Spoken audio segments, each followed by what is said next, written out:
Et salut le monde, c'est Fred de la chaîne Basculer des Centres. Aujourd'hui on se retrouve pour une nouvelle vidéo. On va parler des objectifs de chambre grand format, leurs particularités et tout ce qui les détermine. Allez, c'est parti.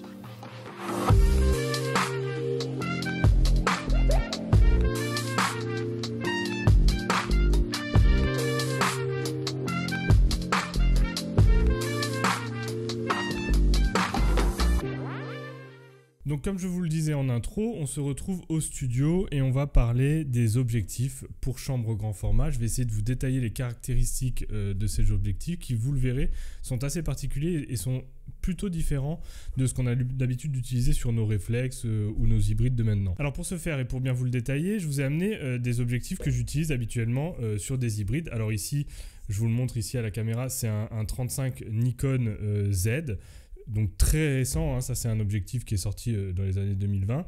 Un objectif un peu plus ancien ici, normalement fait pour l'argentique, c'est un Canon, c'est un 50 mm qui ouvre à 1.8. Et tout de suite, ce qu'on peut voir comme différence avec ces deux objectifs de chambre, on va revenir sur les caractéristiques de ces deux-là, c'est que ce qu'il y a vraiment très différent, c'est que sur les objectifs de chambre, on n'a pas du tout de mise au point. Vous voyez que sur les objectifs conventionnels, on a une bague qui permet de faire la mise au point pour que le sujet soit net, soit tout près, soit à l'infini. Je ne vous apprends pas ce que c'est une mise au point.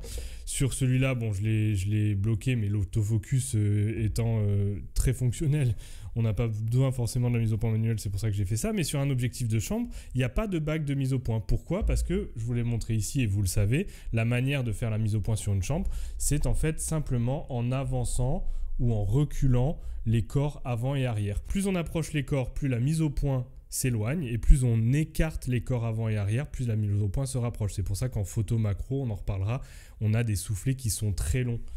Et à l'inverse, en photographie grand angle, on a des soufflets grand angle qui nous permettent d'avoir des mouvements de bascule avant-arrière sur notre chambre, malgré sans avoir de soucis avec l'épaisseur du soufflet qui est ici. Parce que vous voyez que là, c'est à peu près la distance entre les deux corps nécessaire pour faire une mise au point sur l'infini avec un grand angle sur une chambre en format. Et vous voyez que là, le soufflet est tellement compressé et rigide que j'ai très peu d'espace pour faire une bascule avec mon corps avant. C'est assez problématique. C'est pour ça que sur les autres vidéos, vous avez vu que j'avais un soufflet qui ressemble à une énorme chaussette. C'est en fait un soufflet grand angle qui permet d'avoir les mouvements. À l'inverse, je ne peux pas le montrer là parce que je n'ai pas le grand rail, mais avec un objectif de plus longue focale où on a besoin d'écarter beaucoup plus, on y reviendra, les corps, on peut utiliser ces soufflets-là et avoir des mouvements de bascule totalement normaux. Pour le reste, c'est assez semblable. Ce n'est qu'un ensemble de lentilles qui va condenser la lumière en une surface pour la reprendre sur le film ou sur le capteur. Sur un objectif de chambre, on a aussi des ouvertures maximales. Moi, ici, ce sont deux objectifs, je les détaillerai un peu plus tard, deux objectifs qui ouvrent à 5,6. Celui-là ouvre beaucoup plus. Celui-là, il ouvre à 1,8 pour l'argentique. Celui-là aussi ouvre à 1,8. Les objectifs de chambre, on n'a jamais d'ouverture grande comme ça. Pourquoi ? D'une, parce que ça serait très complexe à fabriquer. Et de deux, vous imaginez la profondeur de champ que l'on a déjà avec, par exemple, sur cet objectif, c'est un 180 mm, c'est équivalent à un 50 mm. On reviendra sur les comparaisons de focale. Je vous mets le calcul là, je ne l'ai pas en tête, mais on a une zone de netteté à pleine ouverture à 5,6 qui est très très fine et très très courte, surtout si on fait par exemple du portrait ou qu'on se rapproche de sujet. Donc on a rarement besoin d'ouverture beaucoup plus grande, ça n'existe pas de toute façon. Et en plus de ça, honnêtement, un objectif de chambre s'utilise généralement entre f11 et f32, voire f64. De toute façon, la photo à la chambre, c'est toujours de la photo posée, c'est de la photo qu'on fait sur trépied. Donc, on est moins limité par l'ouverture pour avoir des vitesses d'obturation. On reviendra sur les obturateurs, des vitesses d'obturation qui sont compatibles et qui éviteraient un flou de bouger. De toute façon, sur une chambre, on pose sur trépied. On a des gros trépieds, comme vous les avez vus dans les autres vidéos. Et surtout, on essaie de ne pas bouger parce que c'est encore une fois de la photo posée, c'est de la photo lente. Du coup, pour les chambres grand format, je vais pousser ces deux objectifs-là. Pour les chambres grand format, il existe une flopée d'objectifs qui vont du normal à du très haut de gamme. Et ce qui les caractérise réellement, en plus de la focale et de l'ouverture, mais ça c'est commun aux objectifs qu'on connaît, c'est ce qu'on appelle le cercle d'image nette. Le cercle d'image nette, qu'est-ce que c'est ? Vous savez qu'un objectif de chambre, il n'est... Alors, ce qu'il va faire, c'est qu'il va projeter à l'arrière l'image que vous avez face à l'objectif. J'essaye d'imager pour pas que ça soit trop compliqué, parce que des fois dans les explications on peut aller dans du très compliqué. Sur le film ou sur le dépoli, l'image que vous avez en face de vous. Pour la diffuser, il va utiliser ce qu'on appelle un angle de diffusion, d'accord, qui dépend de l'objectif utilisé. Cet angle de diffusion, il va vous permettre quoi? En fait, il va vous permettre, je vais avancer la chambre et je vais vous le montrer directement. Je fais une petite pause maquillage parce qu'après tout, c'est ma chaîne et je fais ce que je veux pour te dire de t'abonner à la chaîne si ce n'est pas déjà fait. Tu as juste à appuyer sur le petit bouton s'abonner et d'activer la cloche comme tout le monde le fait parce que c'est très important. Et je vois que tu ne l'as pas fait. Je le vois parce que même si on est très nombreux, grâce à plein de supports et ça me donne énormément de force, je vois que toi, tu ne l'as pas fait. Et c'est pas bien. Je ne suis pas content. Ok. Qu'est-ce que c'est le cercle d'ImageNet? Je ne peux pas écarter beaucoup plus les objectifs parce que les corps, parce que je suis un peu comprimé ici. Qu'est-ce que c'est le cercle d'ImageNet? L'image que vous avez devant vous, elle va être reprojetée à l'arrière de l'objectif selon un angle donné. Cet angle donné, par exemple, sur cet objectif qui est un objectif de très bonne qualité, il est de 75 degrés. Ça veut dire qu'à l'arrière, on va avoir un cône de diffusion de l'image de 75 degrés, d'accord, qui correspond à l'angle avant. De 75 degrés aussi, je vous ai dit, c'est à peu près un 50 mm sur un 24-36. Là, on est sur un 180 mm, on a 75 degrés. Ce qui fait que, vous imaginez, le cône de diffusion, il va créer un cercle, le cercle d'ImageNet, sur la surface du plan. Plus on se rapproche, forcément, parce que c'est un cône qui part de la base de l'objectif, plus on se rapproche, plus le cercle d'image devient de plus en plus petit. D'accord? Donc, si je suis comme ceci, le cercle d'ImageNet, si on est à 70 degrés, il ne va même pas remplir mon format 4:5. D'accord? Alors, je n'ai pas de trigonomètre sur moi, je ne peux pas vous dire exactement, mais en tout cas, je sais que sur cet objectif-là, à 180 mm, donc sur celui-là, pour avoir une mise au point sur l'infini, il faut à peu près que le corps avant soit ici. J'ai un angle de diffusion de 75 degrés, et qu'est-ce que ça me permet? Ça me permet d'avoir un cercle d'ImageNet beaucoup plus grand que le format 4/5e, et du coup, ça me permet d'utiliser les mouvements de décentrement. Voilà, je le fais ici. Les mouvements de décentrement, parce que vous voyez, en fait, quand je décentre, je monte la surface de mon film, je la sors un peu de l'axe droit de l'objectif, mais comme le cercle d'ImageNet est plus grand que le rayon d'un format 4/5 de 9/12, eh bien, je peux le faire sans causer de vignettage ou de perte de lumière. Plus les objectifs sont haut de gamme, plus ils ont un angle large. C'est pour ça qu'on appelle aussi les grands angles des grands angles.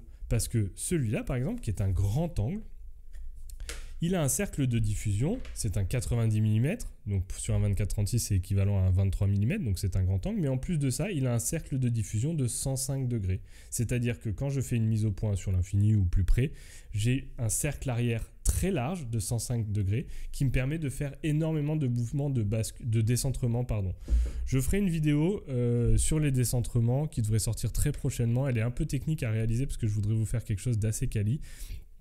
Donc ça viendra, mais en tout cas, sachez que les objectifs sont souvent rangés par classe, et cette classe, elle est définie en grande partie par le cercle d'ImageNet. Plus le cercle d'ImageNet est grand, plus d'une, vous allez sur un format 4/5 pouvoir utiliser des décentrements, mais en plus de ça, avec cet objectif, ce 180 mm, qui est équivalent à un 50 mm sur un format 4/5, d'accord ? Avec ce 180 mm, comme c'est un objectif de bonne qualité qui diffuse à 75 degrés, je peux même le monter sur un format 5/7. Sur un format 5/7, le cercle d'ImageNet est encore un peu plus grand que le format et je vais pouvoir utiliser les décentrements sans occasionner de vignettage. Voilà, c'est vraiment une des particularités des objectifs de chambre. On ne parle jamais de cercle d'ImageNet, pourtant ça existe sur les objectifs de réflexe hybride, quoique maintenant avec la multiplication des formats, notamment les formats APS-C ou les pleins formats, eh ben, en gros, utiliser un objectif pour format APS-C sur un moyen format ne peut pas se faire parce que le cercle d'ImageNet de l'objectif est plus petit que la surface du capteur. Alors il n'y a pas de mouvement de décentrement sur un réflexe ou un hybride, mais en tout cas on est sur la même stratégie. En gros, vous avez si vous voulez, l'objectif ici, il diffuse selon un certain angle, comme ceci, hein, je vous l'image par exemple, ce rond qui va être créé par l'angle, il est plus petit ou plus grand. Dans le cas d'une chambre, il vaut mieux qu'il soit plus grand pour pouvoir utiliser les décentrements, plus petit ou plus grand que le format 24-36. J'espère que j'ai été clair sur le cercle d'ImageNet. Si ce n'est pas le cas, n'hésitez pas à me le dire dans les commentaires. Peut-être que j'y reviendrai, ou en tout cas, j'essaierai de vous répondre. Ce n'est pas très facile de vous l'imager. Tout ce que je vous dis, en tout cas, et j'insiste, ça vient pas de moi, ça vient de ce livre de Pierre Groulx. Je vais vous mettre, en plus, vous avez dû voir les schémas que vous avez vus, ils viennent directement de ce livre. C'est une Bible, très franchement, c'est une Bible. Tout est là-dedans. Alors ça peut être assez complexe, hein, je vous le montre là à la caméra. On a des schémas qui potentiellement sont un peu complexes, mais ça nous permet de comprendre vraiment les notions d'optique fondamentales à connaître sur une chambre grand format. Autre particularité sur un objectif de chambre, c'est que sur certains objectifs les plus communs, l'obturateur est inclus dans l'objectif. Alors, vous voyez ici, sur nos réflexes, l'obturateur, c'est un rideau. La vitesse d'obturation se règle directement sur le boîtier. Ici, sur ce cadre-là, on n'a aucun réglage.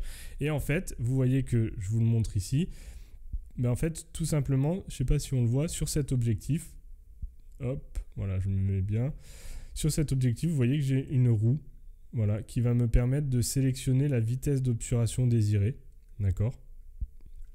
Parce que cet objectif, il est monté avec un obturateur de marque Copal. Vous voyez le Copal ici. Il est imbriqué à l'intérieur, ce qui fait que, en gros, hop, je vais vous l'ouvrir. Vous voyez, là, j'ai mon réglage de diaph.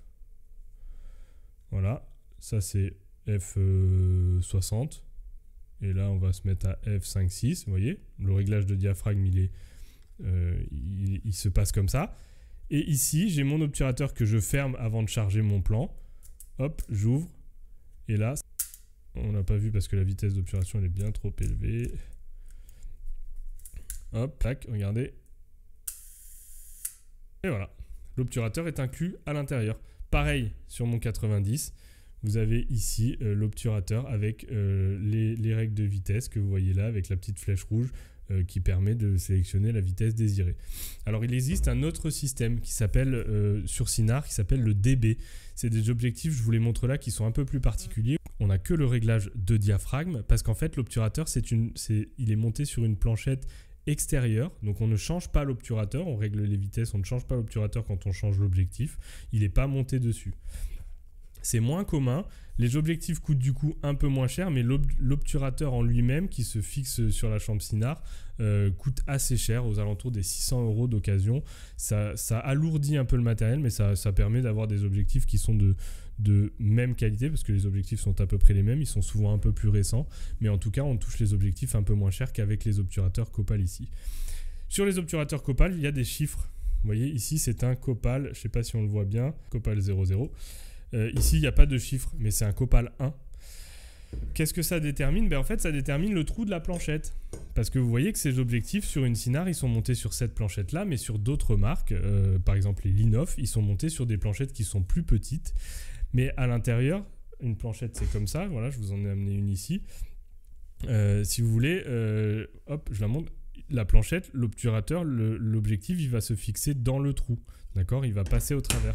Je vous le montre ici. Je peux le démonter un peu, mais en gros, on enlève ça. Hop. Comme ceci. Tac. On défait cette bague ici et l'objectif se scinde en deux et traverse la planchette. Les trous de planchette, ils ont un diamètre en fonction de l'obturateur. Sur un Copal 0, ils font... Je vous le mets là, tant de millimètres. Sur un Copal 1, ça c'est une planchette de Copal 0. Sur un Copal 1, ils sont un peu plus grands. Et un Copal 2, encore plus grand. Un Copal 3, encore plus grand. Ce qu'il faut un peu retenir, c'est que généralement, le Copal 0, ou là, c'est un Copal 0,0, mais c'est un Copal 0, c'est plus pour les grands angulaires, donc les focales en dessous de 90 avec des objectifs qui diffusent on le disait tout à l'heure, qui diffuse énormément, alors que le Copal 1, on est sur des focales aux alentours de 180 mm. Le Copal 2, c'est les 300 mm et tout ça. Toutes ces choses, on les retrouve bien évidemment sur Internet, où on peut avoir pour tel objectif et tel Copal le trou de planchette nécessaire. Alors, les planchettes, il en existe en métal. Ça, c'est les planchettes officielles Cynar, qui sont très résistantes, très bien découpées, mais qui sont chères et assez difficiles à trouver. Pour cet objectif-là, moi, ce que j'ai fait, c'est que sur eBay, j'ai trouvé un fabricant qui fabriquait directement en plastique imprimé à l'imprimante 3D. Ma foi, c'est moins bien ajusté, ça rentre un peu moins bien dans les rails. En tout cas, ça fait le taf parce que ça obture complètement la lumière. J'ai pas de problème de fuite de lumière. Le trou était très bien usiné, il était pile poil au bon diamètre. Et ici, on a les petites rainures. Je sais pas si vous voyez, oui, on voit. On a les petites rainures qui permettent de bien se clipper dans le champ Cynar.